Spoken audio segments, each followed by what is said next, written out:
What's up, Western Oregon? Welcome to episode 11 of the TD Show. You may notice that Danny Vigil is not here. He's on vacation, and frankly, I am quite jealous of him right now because today we are talking about the dissolution, the destruction, the dismantling of the Pac-12. As we know it, we're recording this as news is coming out literally Friday afternoon, just past 12:30.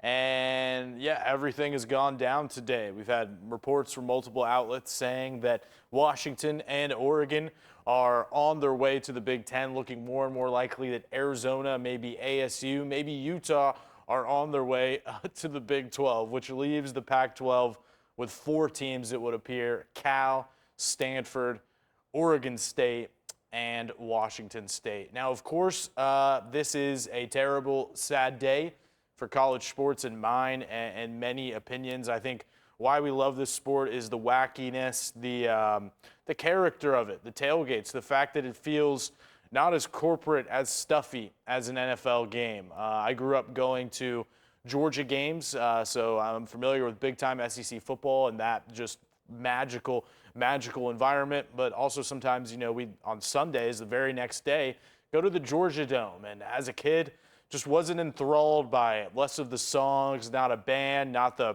pageantry, not the environment, not the ambiance of going to Sanford Stadium for a Georgia game. So very early on in my life, I kind of made that delineation between, okay, this is what makes college great, and this is what I don't like about the NFL. And now, of course, with corporations coming in, changing college sports as we know it, it's becoming more and more like the NFL.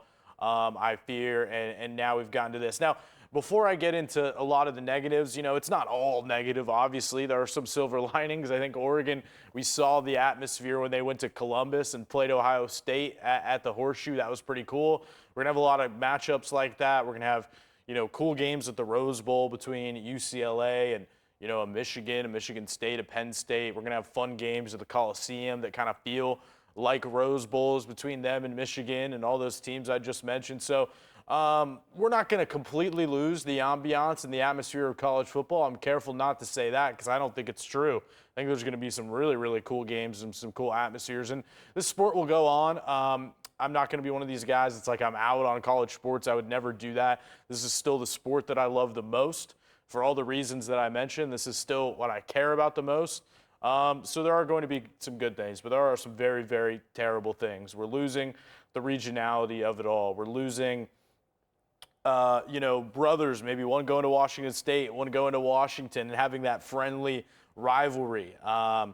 We're losing, you know, Oregon State and potentially Oregon playing in their rivalry game.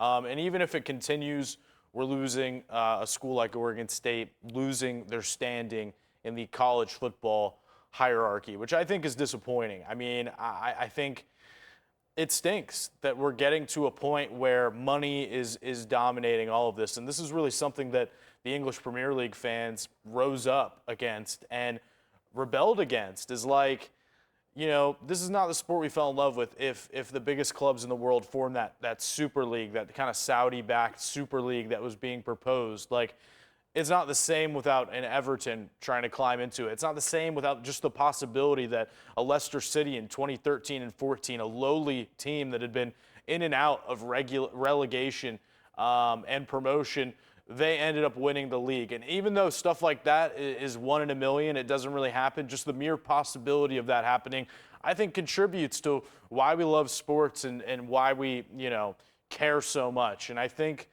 the idea that Oregon State and Washington State are being purely defined by money and eyeballs and TV numbers goes against the very reason why college football got so popular. And that's because of the storylines, of the possibility of, you know, an Oregon State, an underdog, you know, beating a USC like they did in 2006. Like, I think stuff like that is actually part of the reason why we love this sport, that anything can happen on any given Sunday. That's why you play the games. And so to say that Oregon State and Wazoo have no importance in the college football landscape, I think really goes against, why we love this sport in the first place. And I think they are important. I mean, I think of Wazoo under Mike Leach. That team, was not only very successful on the field. I don't think anyone wanted to go on the Palouse, especially on a Friday night when it's cold and rainy and their fans are going nuts. Like, that is a treacherous trap game, and that's part of this sport. And we're losing a lot of that because of the corporations and the TV dollars getting into it. As I'm recording this, Wazoo put out a statement. I'll just read that real quick. The athletic department: we're disappointed with the recent decisions by some of our Pac-12 peers. While we had hoped that our membership would remain together, this outcome was always a possibility, and we've been working diligently to determine what is next for Washington State athletics. We prepared for numerous scenarios. I don't know how you prepare for this, including our current situation, they say. So I'm sure they knew it was coming, but I don't know how you necessarily go forward. We'll talk about that. With exceptional student athletes, a strong Cougar tradition, and incredible support from our fans, donors, and alumni, we will chart our best path forward together. So yeah, things looking bleak. They say they're prepared. Jake Dicker, the head coach, hasn't been a head coach very long, but he's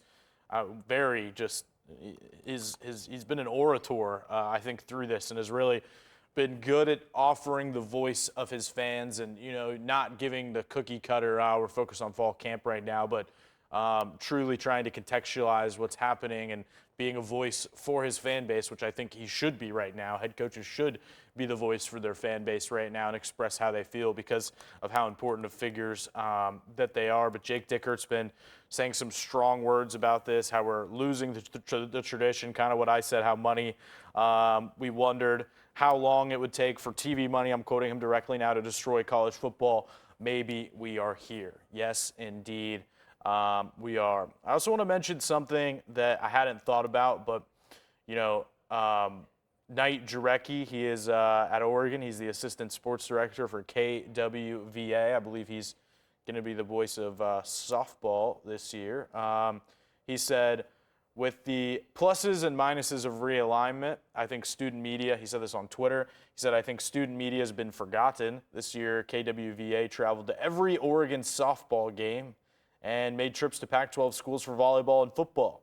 With Oregon going Big 12, I'm scared we won't have the same opportunities for future journalists at UO. I had never thought about this. The tremendous amount of resources that it takes just to send student journalists to the Pac-12 footprint. Can you imagine what it's going to be like to try to get them to Chicago, try to get them to Iowa, try to get them to New Jersey? I don't know if they would be making that trip to Rutgers either way, but that's going to be extremely difficult. It's going to be probably difficult for us at the local media level. I think it's already difficult enough for a lot of these publications and stuff to get to a Wazoo or a Tucson or a Tempe, and now you're talking about going across the entire country. So yeah, obviously, you don't expect them to think about student media. There's not, you don't expect that, but I think this underlines the lack of regionality that we're now going to have of losing that tradition, losing these traditional rivalries. I would much rather see an Oregon continue to go up against an Arizona than a Purdue, even though it's very cool that they'll, play at some whiteouts at Penn State. So, yeah, very, very sad day. I think that, when I think about the Pac-12 now that we're kind of eulogizing it, when I think about it all, I just think about growing up in Atlanta. Like, I didn't grow up in this footprint. I wasn't born into it. This isn't a tradition that I was indoctrinated in from the beginning. But still, growing up in Atlanta and SEC country, I've always had a great affection for this league. I don't know what it was. Maybe it was the uniforms. Maybe it was the speed, guys like DeAnthony Thomas. Maybe the offenses, the fact that a lot of those schools were perfecting the RPO while SEC offenses were kind of still stuck in the Stone Age. It seemed like Pac-12 teams back then had a real offensive identity, while a team like LSU, would rely on their defense. And I was enamored with that. I was enamored with, staying up till midnight or later. I mean, God willing, stay up later to catch some of those wild games, to catch the fact that, maybe a UCLA or a USC or whoever could come back from a 42-17 deficit. Felt like Pac-12 after dark anything was possible. It was football's after hours. It was football's last call. It was, to me, the last stand of the weekend, that last glimmer of promise that anything was going to be possible on this fine Saturday night before you go into Sunday when you start thinking about school and the next day. It was that last glimmer of, being able to stay up late as a kid, on a Saturday night. So that magic, I think we're losing that. I don't know what's going to happen with this next stage with these 4 teams remaining, but I feel for Oregon State. I feel for Washington State. Feel for Cal and Stanford. I'm not as familiar as their fan bases. Like, I feel like I'm around Oregon State, so I've started to understand that fan base a little bit, see the culture there. Those people really care, man. Like, they really, really do care. Reese's been a tough place to play. Lincoln Riley was in the Big 12 going against Texas and Oklahoma State, and he said, like, that was one of the liveliest atmospheres that he ever experienced in September last year going at Reese's Stadium. And that was half a stadium. I mean, this is a real proud fan base. I don't care about Nielsen ratings and TV dollars and, revenue streams. Like, I care about the experience. Like, that's why I got into this game. That's why I moved across the country to go to USC in the first place for college. But that's why I had the dream to cover the Pac-12, is because of the passion, the wackiness, the fun, the intoxication of some of the play on the field, how a team could come back from a 42-17 deficit. So I really am going to miss all of that about the Pac-12. Hopefully these teams can chart a path forward. I think Oregon State, probably their best hope is trying to get into the Big 12. I kind of wish the Big 12 didn't add some of these teams they already added, because it's kind of making their footprint all crazy. They kind of chose to go the other side of the country, get a UCF instead of go west, which I think is a more natural geographical sort of partner to have, easier to travel. Oregon State and Wazoo already get a ton of kids from Texas anyway, so it kind of makes sense from that perspective. But maybe they could backdoor their way in. I'm not sure what's going to happen. I'm not sure if these Final Four could maybe they could, a Stanford or a Cal could humble itself a little bit, allow a San Diego State or a Boise State in. I'm not sure, but they're going to have to do something. And, I think it's a shame ultimately that we're having to talk about this when the season is happening, that players and coaches are having to answer questions about this as they're getting ready for the most important time of the year. When you put all your pieces together, you make sure everyone knows the playbook, you install your offense, you install your defense, you get mentally and physically ramped up for the football season. And they have to answer questions about this and all this off the field stuff that has nothing to do with this year, but has to do with their future. So it's on their minds. But why can't we drop this? Why can't we have these Board of Regents meetings in January? Like, when we don't have that much to cover selfishly, or less to cover, why do we have to do this in August? Like, I want to be sitting here talking about how Oregon's new offensive line is going to gel after such a successful year last year, losing 4 starters from that unit. I want to talk about Oregon State having their best quarterback situation since Jake Luton. See, that's how much I love the Pac-12. I'm name dropping Jake Luton. How many other podcasts are doing that today on this day of all days? They have their best quarterback situation in a while. Like, I want to talk about that. I want to talk about ball. I want to talk about fall camp, what I'm seeing, what I'm hearing. And instead, I'm sitting here on a Friday afternoon, episode 11, and we're talking about this. But we have to. We have to. I liked what Josh Pate did, though. He said, I'm not talking about it. I wish I could do that. But we're in Oregon, and we have to talk about it. So Brandon Cameraman, my old boss here at KVAL, now a news anchor at KVAL, he just tweeted breaking news. Let's get this on here. Let me see what he tweeted. Like I said, this is all kind of happening right now as we speak. He said the Oregon State legislature is getting involved Representative Shelley Beauchart Davis from Albany, great town, by the way, is calling for a legislative panel to look at the unintended consequences of UO leaving for the Big Ten. We have to have all the information before a decision is made. Now, we've seen this. We already saw this with USC and UCLA. UCLA, of course, the bigger part with the UC system, where they had a hearing and maybe fans were holding out hope that they would try to block it. It didn't end up happening. I think money ends up kind of ruling. But if we're talking about unintended consequences, I think it's, I think it's losing tradition. It's losing economic benefit maybe for an Oregon State where, a town like Corvallis, she's from Albany, so she gets it. Albany, as they say here, and in Georgia we say Albany pretty much. But, that's right by Corvallis. And all of those businesses, Local Boys, the Angry Beaver, Downward Dog, I mean, they make so much of their money of the year. They count on this time of the year. It's kind of like a beach town in Florida where, that's when they finally get in the black in terms of making money, is in the summer. That's the same thing with football season in a town like Corvallis, a small town, 50,000 people. It probably grows by nearly half, if not more, in the football season. And that's where these businesses really make a lot of their money to survive for the rest of the year, especially when college students leave town in the summer. This is how they survive. So that's an unintended consequence, just the economical loss if Oregon State's not drawing in the same type of interest. If they're drawing in maybe a Hawaii instead of a USC, what does that do to attendance? What does it do to the economy of Corvallis if a lot of fans just get fed up with this and say, I'm done with this? Which can you really blame them if they're like, I'm going to cancel my season tickets? I don't like what college football has become. This is different. I'm done with this, which I think we've already seen happen in the sport. What happens if Reser Stadium isn't as packed and it's not the atmosphere that I just mentioned? Reser Stadium, they've of course got the construction. I mean, that's almost done. I can't imagine it's good for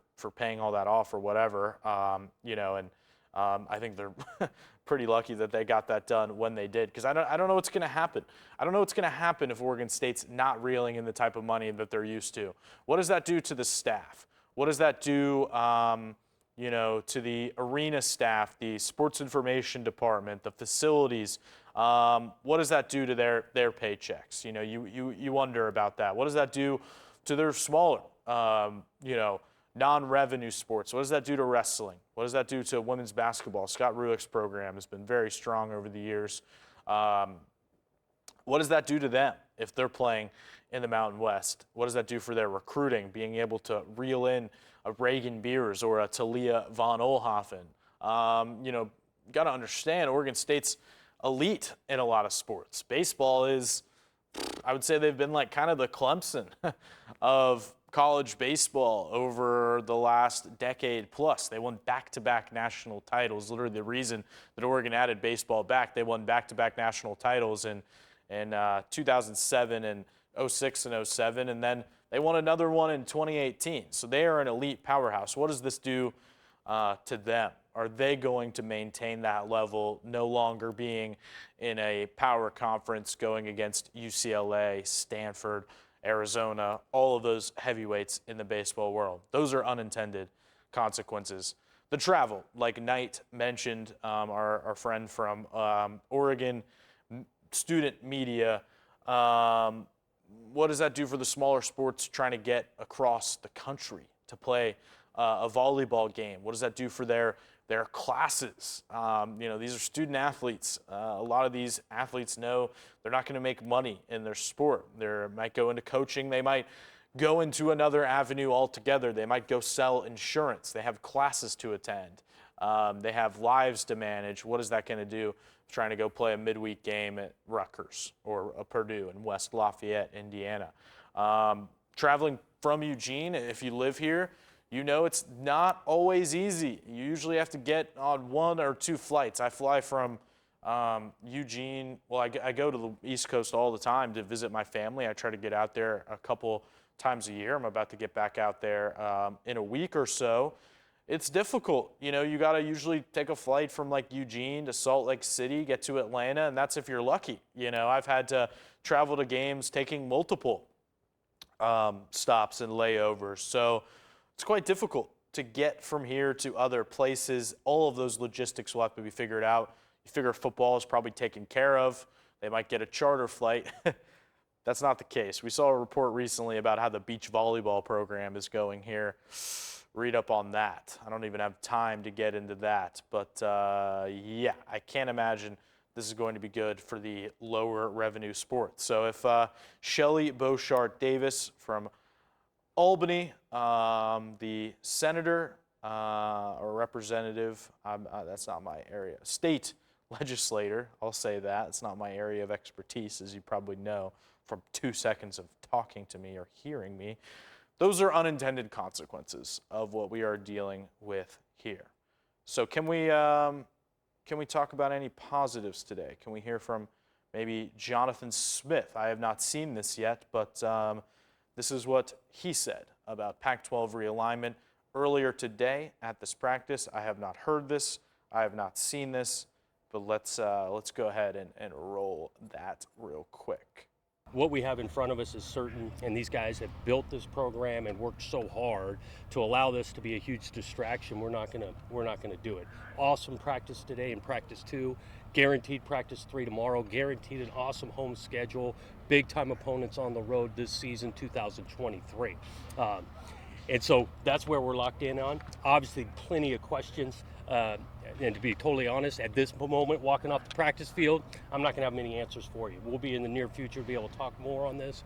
But this team is locked in and excited about the idea of playing a 2023 schedule with a roster that has worked so hard.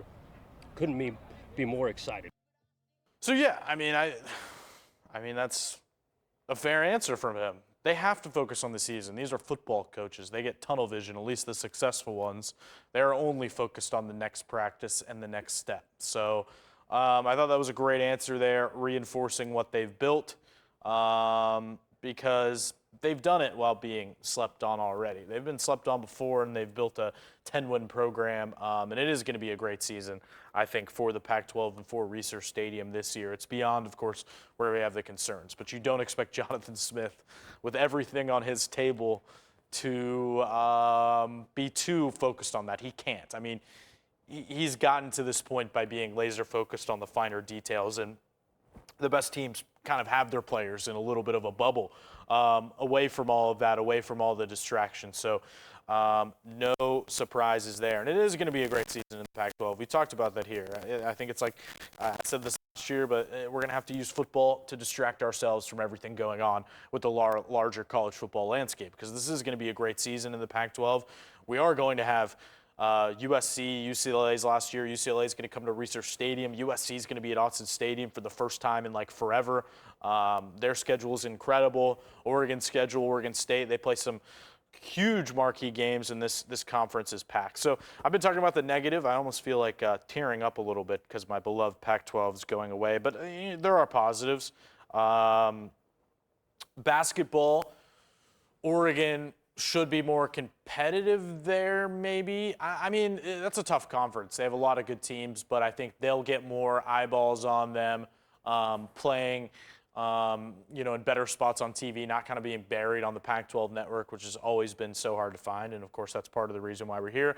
But baseball, Oregon will be near the top of that league. Now, that's not that strong of a league comparatively. West Coast baseball is a lot better. So coming off a super regional appearance, now you could talk about them winning, conference titles, things like that. So there are some positives. Spokane Indians just tweeted they're joining the Big Ten. Good stuff there. Those minor league baseball teams always have some of the best tweets. So there are some positives. I think USC, Ohio State games are going to be electric, but I worry about the Oregon States. But yeah, we're going to wrap this up. Those are my musings. Those are my ramblings, just kind of saying how I feel about all this news. Nothing else that I really know to do. Didn't want to talk about this today. Wanted to talk about, some stuff we got from Oregon Media Day, some interesting sound bites, and we'll run that later on. But yeah, I want to talk about fall camp. I want to talk about football, and I think we've gotten this out of the way. I'm sure we'll mention it in passing in other episodes, but I really want to talk about ball. That's why I'm here. That's why I moved to the state of Oregon, for the culture of these teams, the atmosphere, and also the actual sport of it all. That's why I'm here, and that's what I want to cover. So we've got some cool interviews kind of in the works on this show. Danny, of course, will be back in a big way. We talked to Mariota, we talked to a UFC fighter. We're going to continue having interviews like that, and we're going to continue to focus on ball. And that was kind of my motto heading into last year, was let's use ball to distract us from ball. In a way, it sounds paradoxical, but it's true. Once the ball gets kicked off, and we have some of these games, some of these incredible matchups. I mean, Oregon going to Texas Tech week 2. We're hopefully going to forget about this for a little while, and then we can revisit it in the offseason. Maybe we'll stop having all of this drop right before the season starts. So that's what I aim to do. Next week, we will get back to that. We'll talk about all that as this continues to develop, but I want to make a concerted effort, like Josh Pate did on his show, to focus on the football aspect of this, because we are drawing closer and closer to the season. So I'm going to go to Oregon's press conference. I don't think they're letting us watch any practice tonight, but they've got some coordinators talking. Sorry, I need to turn off my little ringer there. I'm just trying to keep up to date with everything. That'll be fun to go to. Oregon State's practices are in full swing as well, so we'll have some coverage of that, and we're going to get this thing rolling, and we're going to be excited about this season and try to focus on that and less of the doom and gloom. Consider this your doom and gloom episode. After this, we're going to try to brighten things up again. But thank you for tuning in to episode 11, listening to my rambles today. We will see you next week with more on the actual season ahead. And like I said, we got some good interviews lined up in the near future. Maybe not next week, but in the very, very near future. We've got 2 or 3 things that I think you guys will really enjoy. We're always cooking stuff up here on the TD show. So see you next Friday. Thank you. And RIP, the great Pac-12, the Conference of Champions. Bye.